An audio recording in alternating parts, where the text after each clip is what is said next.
Hello, I'm Yang Rui with Dialogue, brought to you live from Beijing. Samsung has lost to Apple in one of the biggest patent battles ever. Samsung was asked to pay Apple over $1 billion in compensation, according to the verdict of a U.S. court. Samsung has announced it will appeal the verdict. Today, we are joined in the Beijing studio by Mr. Edward Lehman, Managing Director of Lehman Li & Xu, and Ms. Luca Liu, partner at Capital Associates. Firstly, let's look at this.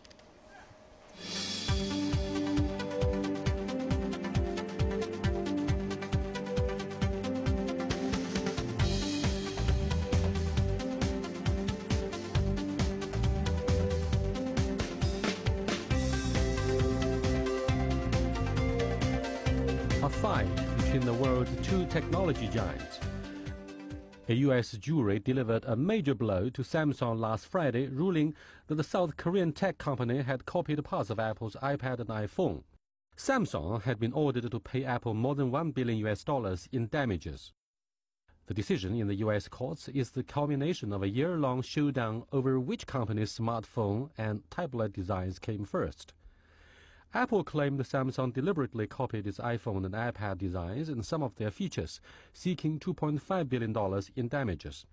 But Samsung accused Apple of doing the copying, saying the U.S. firm took its inspiration from Sony. The case has been held as the most classic model of a patent dispute to hit the U.S. courts since the information age began.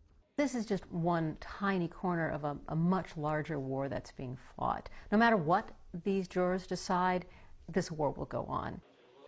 The ruling against Samsung means many of its products could be banned in the U.S. and might force major redesigns. That's entirely good news for Apple, with the company recently finding its dominating market position challenged by the South Korean firm. The two brands together account for more than half of global smartphone and tablet computer sales. Court documents reveal that between 2007 and 2012, Apple sold 85 million iPhones in the U.S., worth a total of $50 billion in revenue. That's almost one iPhone for every 3 Americans. But Samsung smartphones are now outselling the iPhone. Many experts believe the lawsuits are just attempts by the two rivals to inflict damage on each other and gain a larger share of the market. Welcome to our studio discussion here, Luca and Eddie.